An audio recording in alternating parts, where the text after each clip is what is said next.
हाँ दोस्तों, R R B A L P 2025-26 expanded cut off, जो कि अब की बार वैकेंसी 9,970 था, जो कि वो असिस्टेंट लोको पायलट के लिए था। और ये पिछली साल की अपेक्षा, क्योंकि पिछली साल 18,799 वैकेंसी थी, इसलिए इससे लगभग आधा है वैकेंसी ये। और पिछली बार क्या था, 5 सालों बाद आया था अब ये वैकेंसी, और ये फिर लगातार आने लगा वैकेंसी। इसलिए बच्चे जो भी हैं अपनी पूरी तरह से तैयारी करने लगा, क्योंकि फ्री होने के बाद या फ्री होने से पहले ही वैकेंसी आ जा रही, इसलिए बच्चे बहुत सारे जुड़ जाते हैं इस वैकेंसी में, क्योंकि रेलवे की एक बहुत ही अच्छी जॉब है ये। और मैं इस कट ऑफ के बारे में बताने जा रहा हूँ, CVT-1 कट ऑफ। और CVT-1 कट ऑफ जो है बहुत ही बेहतरीन तरीके से मैं आपको बताने चाह रहा हूँ। इसके बाद मैं रा मार्कर आधारित कटाव बताने जा रहा हूँ। ये 2025-26 का है। और आरआरबी मैं यूआर का लिखा हूँ, SC ST OBC EWS। पहला जोन है चंडीगढ़। चंडीगढ़ में यूआर का 42 जा सकता है। मान लो +2 और -3 यही आसपास, -3 यही आसपास रहेगा सब में लगभग। क्योंकि क्या है, पिछली बार वैकेंसी जो था उसमें साइंस, मैथ और रीजनिंग सब इक्वल में लगभग पूछा था। और 10 जो करंट अफेयर GS वगैरह रहता है वो। अब की बार क्या हुआ, मैथ और रीजनिंग का वेटेज ज़्यादा कर दिया, और बच्चे जब भी तैयारी करने आते हैं तो वो मैथ और रीजनिंग पे ज़्यादा ध्यान देते हैं। और इसलिए वो लोग बच्चे जो हैं मैथ और रीजनिंग पे ज़्यादा ध्यान देते हैं, ज़्यादा उस पर वर्क करते हैं, क्योंकि साइंस पे उतना कम काम करते हैं। इसलिए हमें लगता है कट ऑफ पिछली बार से ज़्यादा भी जाएगी, क्योंकि कुछ बच्चों को एक्सपीरियंस भी हो गया है कि पिछली बार हमने यहाँ मेरी गलतियाँ हुई थी, और इसके बाद इसको सुधारा है। तो मैं बहुत से बच्चों से बात भी किया है कि भाई अब की बार आपका कितना स्कोर जा रहा है वगैरह।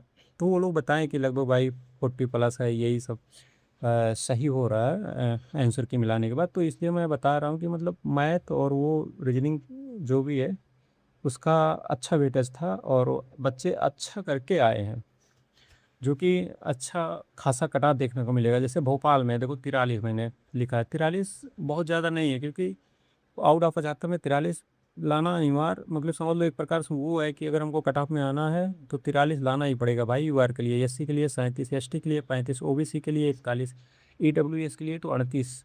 इसमें से भी प्लस तो 2 -3 कर लो सब में।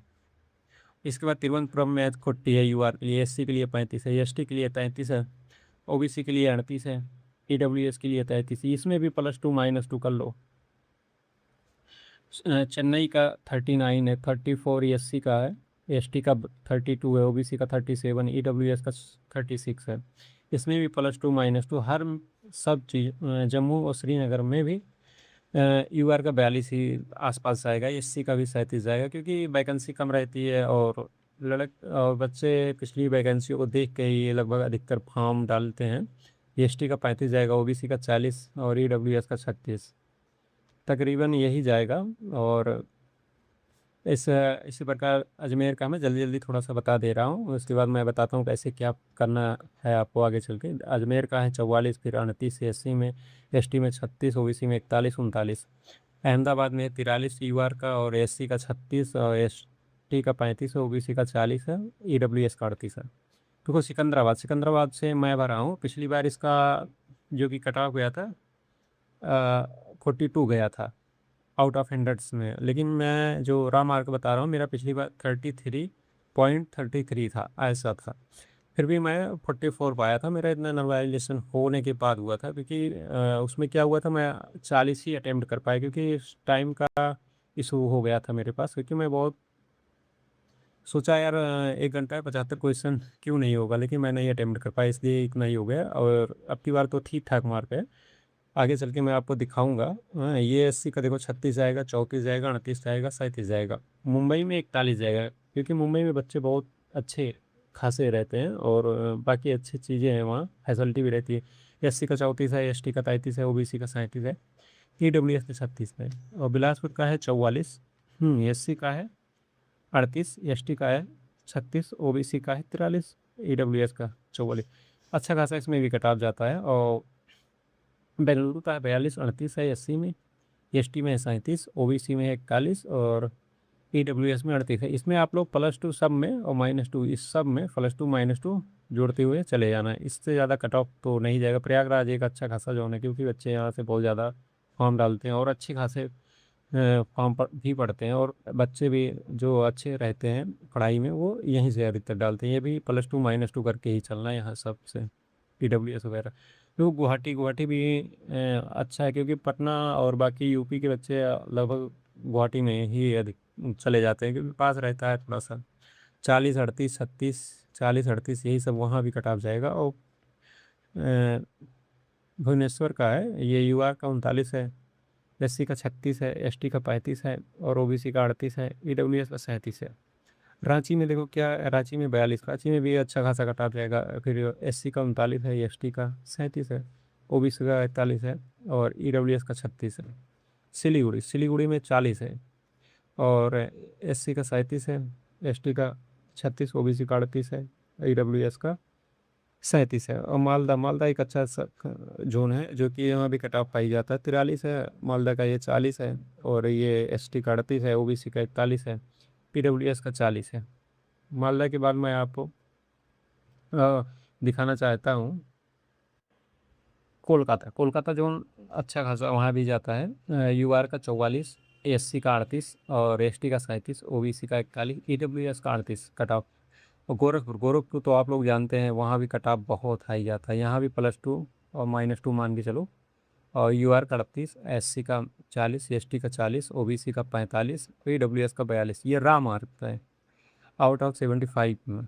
और ये पटना पटना भी अच्छा खासा जो उन्हें जानते हैं, बिहार के लगभग अधिकतर बच्चे जो जॉब करते हैं वो सोचते हैं हमको नज़दीकी अपना ही जोन मिले, तो वहाँ का कट ऑफ भी हाई जाता है। 49, SC का 41, ST का 39, OBC का 46, EWS का 44, और मुझे बाद या मुझे इसका UR का जाएगा 45। ये भी अच्छा खासा जोन है। और ये SC का 40, ST का 38, OBC का 43, और EWS का 41। इन सब जो कट ऑफ मैंने बनाया सब कुछ एनालिसिस करके बहुत ही अच्छे तरीके से बनाया है। इसमें +2 और -2 करके मान लो, और जब भी कट ऑफ आएगा मैं अपना ये कट ऑफ आप लोगों को शॉर्ट वीडियो के माध्यम से दिखाऊंगा भी, कैसे क्या है मेरा, कितना सही है कितना गलत कट ऑफ है। क्योंकि मैं बहुत ही लेट कट ऑफ बनाया हूँ, क्योंकि मैं सारी चीज़ों को एनालिसिस करके बहुत ही अच्छे तरीक़ों से कट ऑफ बनाया हूँ। और इसके जिस बच्चे का इसके आसपास आ रहा है +2 करके या -2 या -3 करके, वो लोग CBT 2 के तैयारी के लिए एकदम ज़ोरदार तरीके से पढ़ें। क्योंकि क्या है, पिछली बार ट्रेड जो भी अपना अपना ट्रेड था उसमें बहुत से बच्चे फेल हो गए थे। क्योंकि ट्रेड ऐसा एक सब्जेक्ट है, क्योंकि हम लोग ITI या डिप्लोमा कर लेते हैं, लेकिन हम क्या रहता, क्लास नहीं करते हैं, हमको डिग्री से मतलब रहता है। हमने डिग्री ले ली, डिग्री लेने के बाद क्या होता है, बच्चे नहीं पढ़ते हैं। क्योंकि डिग्री है मेरे पास, मैं पढ़ाई नहीं किया, पास हो गया। स्कूल जो स्कूल रहता है वो भी सोचते हैं मैं, मेरे यहाँ से कितने बच्चे पास हों, अच्छे मार्क्स आए, तो लोग नकल वगैरह करा के सारी चीज़ें अपना करते हैं। लेकिन फिर इसमें क्या होता है, इसमें पढ़ना पड़ता है आपको। अगर पढ़ाई नहीं करेंगे तो इसमें ट्रेड में फेल हो जाएंगे। और ट्रेड बहुत ही अच्छा खासा, मतलब इसमें बच्चे फेल होते हैं, हर बार फेल होते हैं, क्योंकि बहुत ही अच्छा सब अच्छे तरीके से पढ़ना पड़ता है ट्रेड। और ट्रेड के लिए मैं पिछली बार ट्रेड कैसे पढ़ा जाता है, क्या क्या चीज़ें नोट की जाती है, शार्ट नोट्स बनाया जाता है कैसे किस प्रकार, तो वो बहुत ज़रूरी है। मैं जैसे शार्ट नोट्स आप लोगों को दिखाना चाहता हूँ कुछ अपना अपने हैंड राइटिंग में, क्योंकि मैं ट्रेड फिटर ट्रेड से हूँ, ITI जो कि किया था। मैं शार्ट नोट्स आप लोग को दिखाना चाहता हूँ। जैसे शार्ट नोट देखो, ये कटिंग टूल्स है, जो मैं किताब या जो मेरे पास मटेरियल था मैं उससे पढ़ा। फिर मुझे ये लगा कि अब मैं पहली बार पढ़ रहा हूँ ये सारी चीज़ें, और मुझे याद एक बार में तो नहीं होता इंसान को कोई भी चीज़ हो। हाँ, क्योंकि चीज़ें प्रायः हाई कार्बन स्टील, अब चीज़ें मतलब वो होता है चीनी होता है। और मैं मुझे ये नहीं पता होता है कि वो, बस इतना मैं जानता था लोहे का होता है, क्योंकि बचपन में मैं यही देखा हूँ कि ये लोहे जैसा है, लोहे का ही होता है। लेकिन वो हाई कार्बन स्टील का कितना % क्या होता है उसमें, सब सारी चीज़ें मैंने देखो कटिंग टूल्स जो चैप्टर में उसका सारी चीज़ें लिखा हूँ बहुत मेहनत से। बाकी चीज़ें देखो, मार्किंग एंड मार्किंग टूल्स हो गया, हाँ इसमें क्या होता है क्या चीज़ें नहीं होता, बाकी चीज़ें देखो कटिंग टूल्स वगैरह सब सारी